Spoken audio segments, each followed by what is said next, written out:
Good morning, folks. The sun is shining, the birds are chirping, and it snowed. I was just thinking winter was gonna claw its way back. Yesterday we went to Dawson Creek. It was gorgeous. It was 23 degrees Celsius. We bought a swimming pool for Charlotte because, I mean, we're not gonna be able to go anywhere or do anything this year. We're definitely not gonna be able to go to the public pool. So we bought a small pool for our backyard here. Thought that'd be cool. But yeah, 23 degrees. Now it's like 0 degrees. The wind just dropped in. The temperature plummeted late yesterday evening. And then subsequently covered us in a thin blanket. Not too much, just a thin blanket of snow. But I was out at 2:30 this morning, checked the lambs. Everybody was snuggled up in the shelter. There were no new ones. So now it's just after 7 o'clock. I'm gonna run out there and see if we have any babies. Lottie's probably our closest one right now. But yesterday she wasn't looking like she was gonna have anything, but this is just more of a precautionary check than anything. Good morning. How are you baby lambs this morning?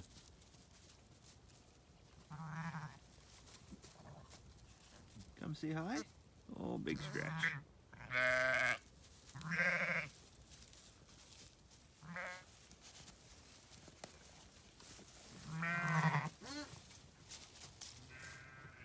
So as I said, it snowed last night, and one of the coolest things we did this winter was off the top of this 1,760 square foot shop was tie the eaves trough into this drain spout and fills up the water. So it's got a little floating water heater there, and every time the snow melts, it fills up the water trough. Now we usually get enough snowfall in the winter that, well, I mean all winter, we never filled this trough at all. We never had to supply any water from our water well because everything came from the sky and kept this full. It'll be interesting to see over the course of summer how much rainfall we get.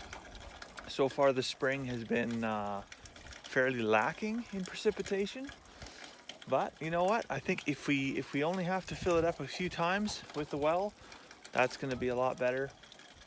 The biggest initiative here with using this was to reduce the amount of water erosion that actually came off that downspout and rushed down the hill. You can see where the chickens are way over there. It would rush down through here towards the creek and then off down towards the lake. There's just a massive amount of water erosion here. So I wanted to kind of capture that. At the same time, we did some bale grazing in here.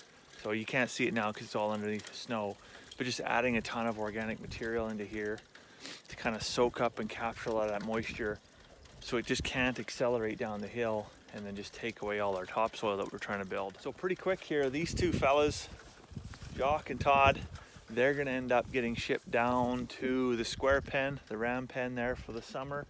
We walked down there yesterday when we moved the bulls, and it is greening up quite nice.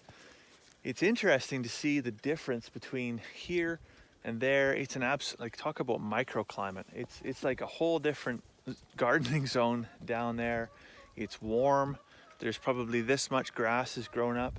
The grass is a lot greener than it is up here. Don't get me wrong, this south-facing side of the hill has definitely greened up lots, but that is mature grass. It's deep-rooted, lots of moisture availability, versus up here where the soil is poor. It's immature grass. It's only been planted in the last couple of years, and you know, a lot of slope, so the water drains away quite quickly.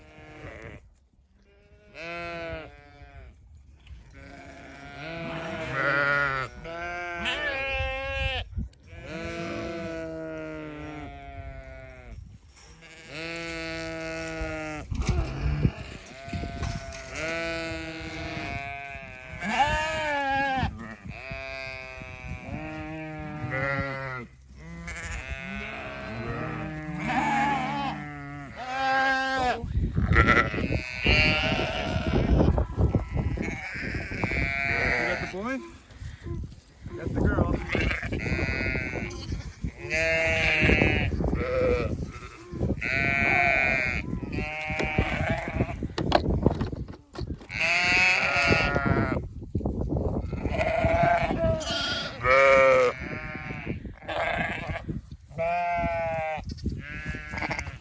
Hey, Mom.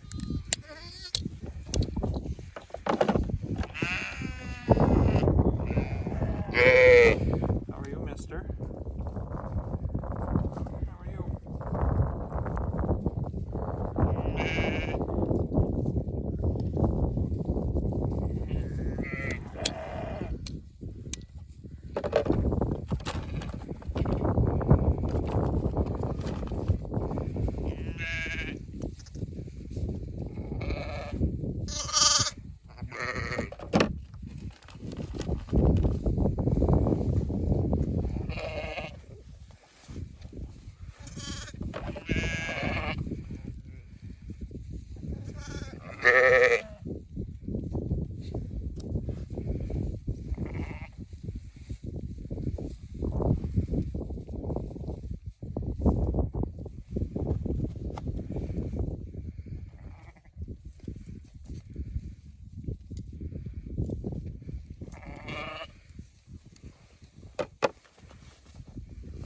you go, buddy. I'll get you up more.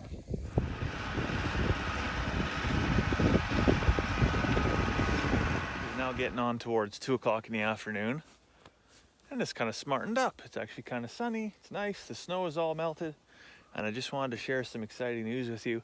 While it was so beautiful yesterday, I thought, well, I mean, let's take advantage. While the sun shines, let's get the rototiller out. And I was able to get this all tilled up. You know, it's pretty interesting. The frost line is down about 6 to 8 inches. So you can just feel down there at the base there. It is a little chilly still, so not ready to plant. But last fall we did put in, oh, I don't know, tons and tons of compost, a little bit of peat moss in here. So I was hoping today, after having worked it up here yesterday, I was hoping today I could get in here and shape some beds and you know, be prepared for making some, you know, mulch walkways and things like that, you know, ahead of the planting season. But with this snow that we had last night, although it wasn't much, it is enough just to make things a little bit too tacky and mucky in there that I don't really want to get in there and start hoeing stuff up.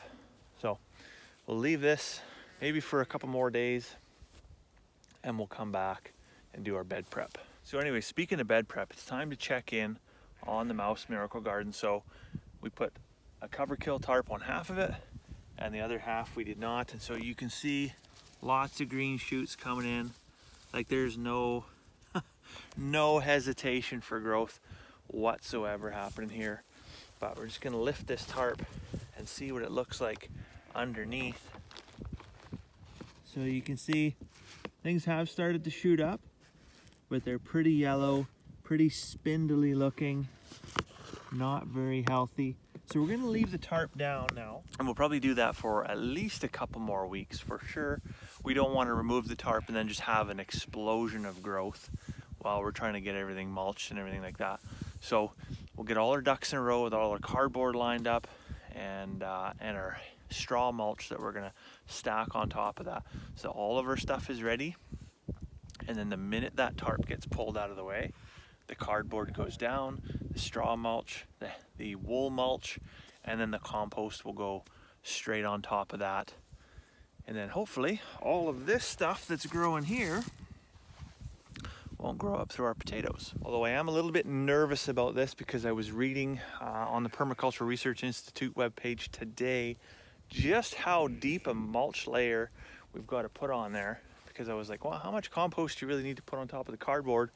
And they said you need 40 to 50 centimeters of a mulch layer. So that's a lot. That's like a couple feet almost, right? So well, we have lots of straw. We have lots of straw and cattle manure from the bull's bedding yard. So I think we'll be able to pull this off. But everything's an experiment, right? So let's see how it works. All right, well, it's at this time I have to make a bit of a confession. Our camper trailer here, this was home. When we first bought this place here, that camper trailer sat right there where that chicken is actually. And that's where we lived for the first year until we built the shop, and we lived in the shop, and then subsequently we built the house. So this was home. And we've determined as a family that we've kind of outgrown it, and it's time to let it go down the road. So it's going to be an end of an era. But yeah, yesterday we purchased another used unit. It's just a tiny little bit bigger than this one. It's got a slide on it, so we'll be able to kind of at least move around in there if we get some poor weather when we're out camping or anything like that. But yeah, it's gonna be sad to see this thing go, but hopefully, you know, it goes to a good home and will serve another family for many years to come. So that first year here, we had no power, no water, no television, no internet, nothing like that. I have an AM/FM radio in there. As a CD player too, but I don't know how many people have CDs nowadays. And a stack of books. And so I would sit right there, like I said, where the chickens were, and we'd, you know, look out over the lake and read The Hobbit and The Lord of the Rings just until the sun went down, and that was, you know, aside from chasing sheep around, that was our only entertainment. With a little hint of sunshine, we've been able to crack into our wood chip pile. Now, what's we using the wood chips for? Well, weed barrier. So in between our raised beds here, we've laid down a layer of cardboard, and then we're laying in some wood chips. I mean, it's gonna be hard enough to keep the weeds out of the raised beds. We don't wanna have to deal with them in between.